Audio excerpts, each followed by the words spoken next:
শ্রাবণ ভাইয়া, আমার অনেক ব্যথা লাগছে, তুমি আস্তে করো। এভাবে না, অন্যভাবে। তুমি অনেক পচা, খালি দুষ্টুমি করো, আমার লাগে না বুঝি। ওই, আমি কি তোমার ভাইয়া হই? আমাকে ভাইয়া ডাকলে কেন? ফাইজলামি শুরু করছো? হ্যাঁ, আমাকে ভাইয়া ডাকার সাহস কে দিয়েছে তোমাকে? ফাজিল মেয়ে কোথাকার। আহ, লাগছে। এমন করে দিচ্ছ কেন? এর জন্যই তোমার কাছে আসি না আমি। আমি আসলেই তুমি বদমাইশি শুরু করো। পচা পচা পচা তুমি। কাজ নেই, খালি আমার সাথে করবে বেয়াদবি, বদমাইশি। আসবো না আমি আর। কিন্তু এখন তো তুমি আর আমি ছাড়া কোথাও যেতেও পারবা না। আমার কাছেই তোমাকে আসতে হবে, আমার কাছেই তোমাকে থাকতে হবে। সব ভালোবাসা, আদর, ব্যথা সবকিছু সহ্য করতে হবে। এখন কেমন লাগছে? ভালোবাসো না কচু করো তুমি, আদরও তো করো না। আদরের নামে খালি ব্যথা দাও আমাকে। উফ, সরাও না ওটা। আমার ব্যথায় ফেটে যাচ্ছে যেন। তুমি কিভাবে পারো ব্যথা দিতে? তোমার কি একটুও মায়া দয়া হয় না? পচা লোক কোথাকার। এই, তুমি এত কথা বলো কেন? আদর আমি করবো না তো কে করবে শুনে? তুমি কিন্তু একটু বেশি কথা বলো। আমি ব্যথা দিলেও যে আদর পাবা সেটা জানো না? তোমাকে আদর আরো করব আমি, তোমাকে ব্যথা দিব আমি। চুপচাপ সহ্য করবা, বুঝছো? এ, পারবো না আমি। আদরের নামে দাও ব্যথা, সে নাকি আবার আদর করবে। কচু করবা তুমি। মিথ্যা বলবা না একদম, ছাড়ো বলছি। একদম কামড় দিবা না আমার গায়ে। পচা ছেলে, খালি আমাকে ব্যথা দেয়। সব সময় তুমি আমাকে সুযোগ পেয়ে আমার সাথে এমন করেছো। আজ সরল বলে এমন করতে পারলা। ভালো করেছি। তুমি যে দুষ্টু মেয়ে, তোমার সাথে এমনটাই করা উচিত। কিভাবে আমাকে ভাইয়া ডাকে? হ্যাঁ, লজ্জাও করে না একটু? এভাবে ভাইয়া ডাকলে বুকের ভিতর একটা বাড়ি দেয়, বোঝো না তুমি? তো ভাইয়াকে ভাইয়া ডাকবো না তো কি ডাকবো? ফাজিল। আমাকে না বলে নিজেকেই বলো। সেই থেকে নিজে আমার উপর অত্যাচার করেই চলেছ, এখন আবার অন্য কথা ধরেছ। মাহির কথা শুনে শ্রাবণ এক প্রকার রাগী দৃষ্টিতে তাকায়। কিন্তু শ্রাবণ ভালো করেই জানে মাহি তাকে খেপাচ্ছে, আর শ্রাবণ রাগ দেখালেই সে হেরে যাবে। শ্রাবণ মাহির গাল টেনে দেয়। মাহি আহ করে শব্দ করে ওঠে। এতক্ষণ মাহি শ্রাবণের থেকে এমন গাল টানা খাচ্ছিল আর ব্যথা পাচ্ছিল। মাহির এমন চিৎকার শুনে শ্রাবণ বলে, চিৎকার দাও কেন? ব্যথা লাগছে নাকি? তবে ব্যথা পেলে ভালো হয়েছে, আরো ব্যথা দেওয়া উচিত তোমাকে। উচিত মানে? তুমি কি আমার সাথে গুন্ডামি করছো? আমি ব্যথা পেলে তোমার মজা লাগবে? ছি, এমনটা বলতে পারলে? হ্যাঁ পারলাম, কারণ তুমি আমাকে ভাইয়া বলে ডাকছো। তো ভাইয়া তার বোনকে শাসন করতেছে, মানে এখানে খারাপের কি আছে?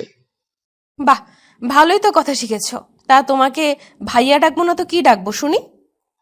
আমি তোমার বর, বিয়ে করা বউ তুমি আমার, বুঝছো? আর বরকে কে কেউ ভাইয়া বলে ডাকে? আমি তোমার বর হই, বর। লজ্জা করে না বরকে ভাইয়া ডাকতে? আর বউ হইছো, যা খুশি করব। এত কথা কেন বলো তুমি?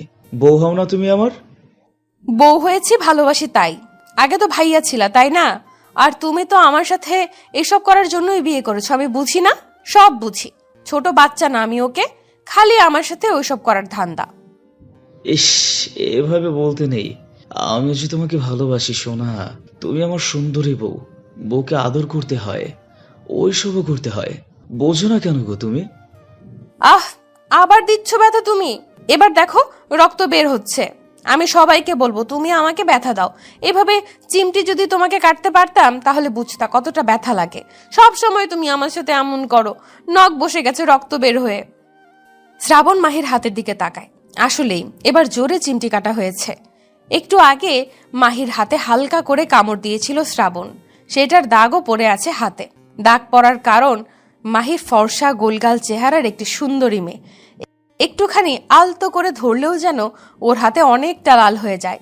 আর এবার তো শ্রাবণ সোজা মাহির হাতে জোরে চিমটি কেটে দিয়েছে।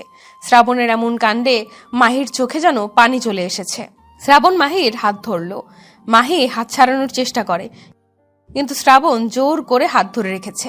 মাহি বেশ রেগে গিয়েছে। শ্রাবণটা এমনই, মাহিকে রাগাতে ব্যথা দিতে বেশি পছন্দ করে।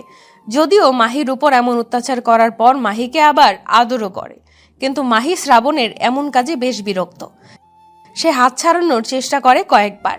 শ্রাবণ মাহির হাত উঁচু করে এনে চিমটি কাটা জায়গাতে কিস করে, জিভ দিয়ে একটু বুলিয়ে দেয়। মুহূর্তেই মাহির রাগ কোথায় যেন উবে চলে যায়। বেশ ভালোই লাগছে শ্রাবণের এমন আদর। শ্রাবণ জানে না মাহি এতক্ষণ রাগের ভান করেছিল, কারণ শ্রাবণ মাহিকে যতই ব্যথা দিক মাহিকে সে আদর করবেই। আর মাহি প্রতিবারই শ্রাবণের থেকে এমন আদর পেতে রাগের অভিনয় করেই যাবে। মাহি এখন রেগে নেই, কিন্তু তারপরও মাহি রেগে বলে, আমার হাত ছাড়ো শয়তান ছেলে, এতক্ষণ ব্যথা দিয়ে আমাকে আদর করা হচ্ছে। সব সময় তুমি এমন কাজ করো, ঢং দেখাবে না একদম বলে দিলাম, পচা শয়তান ছেলে। ইস ইস, আমার মিষ্টি বউটাকে অনেক ব্যথা দিয়েছি তাই না? কতখানি ব্যথা দিলাম তোমাকে? কতটা লাগছে আমার মিষ্টি বউটার? সরি জান, আসো কাছে আসো, তোমাকে আরো অনেক আদর করব, অনেক ভালোবাসা দিব। কাছে আসো জান। লাগবে না তোমার আদর ভালোবাসা, কথায় আছে না, গরু মেরে জুতো দান করতে আসছে। এতক্ষণ আমাকে ব্যথা দিয়ে আসছে তিনি আমাকে আদর ভালোবাসা দিতে। আর তাছাড়া এর আগে আদরের নামে তুমি কি করছিলা মনে আছে? সব সময় কামড় দিয়েছিলা, ফাজিল। আর কি করেছিলাম আমি? তোমাকে তো আদরই করছিলাম। খালি খালি মিথ্যা অপবাদ দিবা না তো একটা ভালো ছেলের উপরে। আমি কিন্তু অনেক ভালো আদর করতে পারি, বুঝলা? আসো কাছে আসো, তোমাকে খুব আদর করবো সোনা, কাছে আসো। সেটা আমি জানি না বুঝি তুমি কেমন? আমার কাছে আসতে ইচ্ছে করে আমাকে খ্যাপাইতা, আমার গাল টেনে ধরতা, কোমরে খামচি দিতা, হাতে চিমটি দিয়ে দৌড় দিতা, আমি তোমার পেছনে ছুটতাম, আর তুমি সুযোগ পেয়ে আমাকে আদরের নামে দুষ্টুমি করতা, মনে নেই? আমার সব কিছু মনে আছে। খালি ব্যথাগুলোই মনে রাখলা? হায় রে, তোমাকে তো ব্যথাও দিলাম, তারপরে যে আবার আদর করলাম, সেগুলো কেন মনে নেই তোমার? আচ্ছা শোনো, এখন কাছে আসো, তোমাকে আদর করব। তোমাকে অনেক অনেক সুন্দর লাগতেছে, তোমাকে আদর করতে খুব ইচ্ছা করতেছে জান। আসো কাছে আসো তুমি। মিথ্যা কথা বলবা না, আমি সুন্দর না একদমই, পটানোর ধান্দা করছো তাই না? আমি এটা জানি। এরপর কাছে গেলে তুমি ইয়ে করবা, বুঝি না মনে হয়? কি বলো এসব? তোমার হাত কত সুন্দর, তোমার পেট সুন্দর, তোমার ঠোঁট সুন্দর, তোমার বুক সুন্দর, তোমার সব কিছু সুন্দর। আর আমার কাছে আসলে কি হবে? হোক সব কিছু, ক্ষতি কি তাতে? ওই কি বললা তুমি? বুক সুন্দর মানে? ওই তুমি আমার বুক দেখেছো বুঝি? না দেখে উল্টাপাল্টা কথা বলতে তোমার কি একটুও শরম করে না? ছি, লুচু বর রে আমার। হ্যাঁ দেখেছি তো, কি সুন্দর ওগুলো। আমাকে দাও তো এখন, আগে দেখি, তারপর না হয় টাচ করব। আমি একটু খেয়ে দেখি। দাঁড়াও, এক্ষুনি মামাকে বলবো। মামা আপনার ছেলে আমাকে কি সব বলছে, অনেক বেয়াদব হয়ে গেছে, আমাকে লুচ্চামি শেখায়। ছোট মানুষটিকে লুচ্চামি শেখাচ্ছে রে, লজ্জাও করে না। মাহির কথা শুনে শ্রাবণ মুচকি হাসলো। শ্রাবণের হাসি দেখে মাহি আরো রেগে যায়। মাহির কথা সত্য, শ্রাবণ যতবারই মাহির কাছে আসতো কোনো না কোনোভাবে মাহির পেছনে সে লাগতোই। ধরো মাহি গোসল করে এসেছে, শ্রাবণ গিয়ে মাহির মাথা থেকে তোয়ালে খুলে দৌড় দিত। এইসবই কাজ করতো শ্রাবণ। মাহি চিৎকার করে শ্রাবণকে বকাঝকা দিত, সবাই শুনে হাসতো। মাহি বই পড়তো, শ্রাবণ গিয়ে মাহির বই কেড়ে নিয়ে পালাতো। মাহি আবারও রেগে চিৎকার করে করে শ্রাবণকে বকা দিত, কিন্তু শ্রাবণের মাহির পেছনে লাগতে বেশ ভালোই লাগতো। শ্রাবণ হলো দুষ্টুর রাজা, আর মাহি হলো শান্ত শিষ্ট ভদ্র একটা মেয়ে। শ্রাবণ মাহিকে প্রচুর জ্বালায়, মাহি সবটা সহ্য করত। শ্রাবণ এখন মাহির হাতে চুমু দিতে থাকে। মাহি এখন আর শ্রাবণের থেকে হাত সরানোর চেষ্টা করছে না। হঠাৎ শ্রাবণ মাহিকে জড়িয়ে ধরে। মাহি কিচ্ছু বলে না, বরং শ্রাবণের বুকে মাথা রেখে দাঁড়িয়ে থাকে। শ্রাবণ আরও বুকের সাথে মাহিকে চেপে ধরে। মাহির পিঠে হাত বোলাতে থাকে শ্রাবণ। মাহি চুপচাপ দাঁড়িয়ে থাকে। শ্রাবণ তার হাত আস্তে আস্তে স্থান বদল করে বুকের দিকে আসতে শুরু করে। তখনই মাহি নিজেকে ছাড়িয়ে নিয়ে বলে, এই তুমি কি করছো? ভদ্র হও বুঝলা, সবসময় লুচ্চামি দুষ্টামি করে বেড়াও, একটুও ভালো হইলে না। জড়িয়ে ধরে রাখতে পারো না? যাও, তুমি মামাকে মানে আমার বাবাকে গিয়ে বলবে, তাই তো? কি বলবা? যে শ্রাবণ তোমার বুকের দিকে তাকায়, হাত দিতে চায়, কিস করতে চায়, এসব বলবা? যাও যাও যাও যাও, এক্ষুনি বলো, যাও। দেখো শ্রাবণ ভাইয়া, আমাকে যেতে দাও।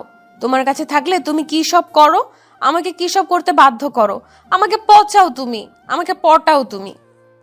এখন তো তুমি আর আগের মতো আমাকে ফিলিংস রেখে চলে যেতে পারবে না জান, কারণ তুমি এখন আমার বিয়ে করা বউ, আর আমি তোমার বর হই, বুঝছো?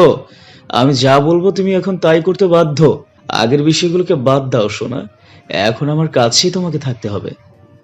এটাই তো তুমি চাইতা, কখনো ভালোবাসোনি তুমি। পচা ছেলে, আমাকে সব সময় ব্যথা দিয়েছো, খেপিয়েছো। তুমি ভালো না, শয়তান ছেলে। আমি ভালোবাসছি, তুমি ভালোবাসোনি। এসব কি বলতেছো সোনা? তোমাকে ভালোবাসি না মানে? অনেক ভালোবাসি। তোমাকে ছাড়া কি আমি থাকতে পারি বলো? বারবার তোমার কাছে ছুটে আসতাম কেন? ভালোবাসতাম বলে, তাই না? আর তুমি বলো কি না ভালোবাসি না। ওরে ভালোবাসি বলেই তো তোমার কাছে রাখি। কাছে আসো জান, কাছে আসো আরো। সত্যি কি তুমি আমাকে ভালোবাসো নাকি মিথ্যা বলছো? মন রাখার জন্য বলছো তাই না? পটাতে বলেছো তাই না? আরে ধুর, মিথ্যা না, সবকিছুই সত্যি। আসো তো কাছে, দেখো কত আদর করি তোমাকে। ভালোবাসা থাকলে আদরও হয় বেশি বেশি। বোঝে না একটা গাধীর ডিম কোথাকার। আদর করবা নাকি আবার ব্যথা দিব? রুমে এসেই তুমি আমাকে চিমটি কাটছিলা, আদর করেনি। আদর করলে কি কেউ ব্যথা পায় নাকি? কোনো ব্যথা দিব না সোনা, সত্যি আদর করব। জান, আমি আর থাকতে পারতেছি না জান, তোমাকে আদর করতে খুব ইচ্ছে করতেছে আমার জান। সত্যি তো? তাহলে অনেক আদর করতে হবে আমাকে, পারবা তো? একদম কম আদর করা যাবে না বলে দিলাম। পারবো, খুব পারবো আমি। অনেক আদর করব, কোনো চিন্তা নাই। মাহি শ্রাবণের কাছে আসে, শ্রাবণকে জড়িয়ে ধরে সে। শ্রাবণ মাহিকে শক্ত করে জড়িয়ে ধরল। মাহি পরম আনন্দে শ্রাবণের বুকে মুখ লুকিয়ে আছে। দুজন সম্পর্কে কাজিন হলেও দুজন যে দুজনকে ভালোবেসেছিল এটা ওরা নিজেরাও আগে থেকে বুঝতে পারেনি। শ্রাবণ হলো মাহির মামাতো ভাই, আর মাহি হলো শ্রাবণের ফুপাতো বোন। মাহি বেশিরভাগ শ্রাবণদের বাড়িতে এসে থাকতো। কলেজের কোনো ছুটি থাকলেই মাহি চলে আসতো শ্রাবণদের বাসায়। শ্রাবণের থেকে মাহি 3 বছরের ছোট। মাহি আর শ্রাবণ সব সময় দুষ্টুমি করে বেড়াতো। দুজনকে একে অপরের সাথে দুষ্টুমি করতে ভালোও লাগতো। একদিন সন্ধ্যার সময় শ্রাবণ এসে মাহির চুল টেনে ধরে গালে একটা চুমু দিয়ে দৌড় দিয়ে চলে যায়। মাহি অবাক হয়ে শ্রাবণের দিকে তাকিয়েছিল, কারণ শ্রাবণ সবসময় দুষ্টুমি করলেও কখনো মাহির এত কাছে আসেনি। প্রথমবার শ্রাবণ মাহিকে চুমু দেয়। শ্রাবণ চুমু দিয়ে দৌড় দেয়। এরপর মাহিও শ্রাবণের পেছনে দৌড়াতে থাকে। শ্রাবণ দৌড়াতে দৌড়াতে হাঁপিয়ে যায়। একটা রুমের মধ্যে শ্রাবণ এসে বসে। শ্রাবণ ভাবে মাহি সেখানে আসবে না, কিন্তু হঠাৎ মাহি সেখানে চলে আসে। শ্রাবণ মাহিকে দেখে ভয় পায়। ওই বেয়াদব ছেলে, কি করলা তুমি? আমার সাথে এটা করতে পারলা? আমি এখন মুখ দেখাবো কি করে? কি করেছি তোমার সাথে? তুমি বলো কি করলাম? কিছুই তো করিনি। কি করেছো জানো না? আমার গালে কিস করে পালালে কেন সেটা আগে বলো। ও, পালিয়েছি বলে রেগে গেছো? চিন্তা নাই, আমি আছি তো, আর পালাবো না। আসো, ফেরত দাও। দেখো, একদম ফাজলামি করবা না। তুমি কিস করলা কেন আমাকে? আচ্ছা যাও, আর কিস করব না। আমার চুমু ফেরত দাও এক্ষুনি। একটা চুমুর জন্য কেমন করছে, হ্যাঁ? হ্যাঁ, ফেরত দিতেই এলাম, কারো জিনিস রাখি না। মাহি কথাটা বলে শ্রাবণের গালে কিস করে। শ্রাবণ হাসতে থাকে। শ্রাবণের হাসির কারণ মাহি জানতে চায়, কিন্তু শ্রাবণ সেটা না বলে উল্টো মাহির ঠোঁটে কিস করে বসে। মাহি আরো রেগে যায়। মাহি শ্রাবণের দিকে রাগী দৃষ্টিতে তাকাতেই শ্রাবণ মাহিকে জড়িয়ে ধরে। এমন সময় কারেন্ট চলে যায়। একটা রুমে দুজন মানুষ মাহিকে জড়িয়ে ধরে রেখেছে শ্রাবণ। মাহির যেন হাত পা কাঁপতে শুরু করেছে। কিছুই বলতে পারছে না শ্রাবণ। শ্রাবণ আস্তে আস্তে মাহির কানের কাছে মুখ আনলো। শ্রাবণের নিঃশ্বাস মাহির কানের উপর এসে পড়ছে, আর তাতেই মাহি যেন আরো দুর্বল অনুভব করে শ্রাবণের প্রতি। শ্রাবণ মাহির কানের নরম লতিতে মুখ দিয়ে একটু চুষে দেয়, কানের উপরে ঠোঁট দিয়ে কামড় দেয়। মাহি চমকে ওঠে। মাহির এমন চমকে ওঠা দেখে শ্রাবণ আরো শক্ত করে জড়িয়ে ধরে মাহিকে। মাহি কাপা কাপা গলায় বলল, তুমি এসব কি করছো? আমাকে ছাড়ো, কেউ এসে পড়বে। প্লিজ আমাকে যেতে দাও। মাহি, তোমাকে আদর করবো আজ, করো না প্লিজ। আদর করতে দাও প্লিজ মাহি, আমি তোমাকে কাছে চাই। ভাইয়া ছাড়ো তুমি। আমি কি তোমার বউ নাকি যে আদর করবা? বললাম তো কেউ এসে পড়বে। বউ আজ হোক বা কাল, হবা তো নাকি? আদর তো করবই। মানে কেন আমি তোমার বউ হব? আর কি করছো? আমার কেমন যেন হচ্ছে ভাইয়া, প্লিজ ছাড়ো আমাকে। উফ, সুরসুরে লাগছে। কারণ আমি তোমাকে অনেক আগে থেকে ভালোবাসি, তাই তোমাকে আমার বউ বানাবো, বুঝছো? চলো এখন আদর করি, তোমাকে অনেক অনেক আদর দিতে ইচ্ছে করছে। বিয়ের আগে এসব করতে নেই, ছাড়ো, কেউ এসে পড়বে, খারাপ ভাববে তো। মাহি নিজেকে ছাড়িয়ে নেয়। তখনই কারেন্ট চলে আসে। মাহি শ্রাবণের দিকে তাকালো। শ্রাবণ মাহির দিকে তাকিয়েছিল। মাহি আর শ্রাবণ দুজনেই বেশ লজ্জা পাচ্ছে। মাহি দৌড়ে চলে যায় শ্রাবণের থেকে। শ্রাবণ জোরে একটা নিঃশ্বাস নিয়ে বিছানায় শুয়ে পড়ে। এরপর শ্রাবণ বাড়িতে সরাসরি বলে দেয় মাহির কথা। মাহিকে সে ভালোবাসে, মাহিকে বিয়ে করতে চায়। সবাই রাজি হয়ে যায় ওদের বিয়েতে। এরপর মাহিকে বউ করে রেখে দেয় শ্রাবণ। মানে আজ ওদের বাসর রাত। শ্রাবণ এখনো মাহিকে জড়িয়ে ধরে আছে। বাসর রাতে দুজন দুজনকে কাছে পেয়ে অনেক খুশি। শ্রাবণ মাহিকে কোলে তুলে নিল, বিছানায় এনে শুইয়ে দেয় মাহিকে। মাহির কপালে একটা চুমু দেয় শ্রাবণ। মাহি শ্রাবণের গলা জড়িয়ে ধরে। শ্রাবণ মাহির কপালে চুমু খাওয়া শুরু করে নিচে নামতে থাকে। ঠোঁটের কাছে আসে শ্রাবণ, মাহির ঠোঁট চুষতে শুরু করে। দুজনে এখন ভালোবাসার আলিঙ্গনে ব্যস্ত, একে অপরকে আদর করতে ব্যস্ত। শুরু হয় ওদের দুজনের রোমান্টিক বাসর রাত। গল্পটি কেমন লাগলো তা অবশ্যই কমেন্ট করে জানাতে ভুলবেন না। পেজ থেকে দেখে থাকলে অবশ্যই পেজটিকে ফলো করে দিবেন, আর চ্যানেল থেকে দেখে থাকলে অবশ্যই চ্যানেলটিকে সাবস্ক্রাইব করে পাশে থাকা বেল আইকনটা বাজিয়ে দিবেন। আর নিত্য নতুন এমন সুন্দর সুন্দর ভালোবাসার গল্প পেতে voice of Priyanka YouTube channel এবং ভয়েস অফ প্রিয়াঙ্কা ফেসবুক পেজের পাশেই থাকবেন, এবং আমাদের সেকেন্ডারি চ্যানেল এবং পেজ প্রিয়াঙ্কাস ক্রিয়েশনে অবশ্যই একটা সাবস্ক্রাইব এবং ফলো করে যাবেন। ধন্যবাদ সবাইকে। দেখা হচ্ছে আগামীকাল নতুন কোনো গল্প নিয়ে।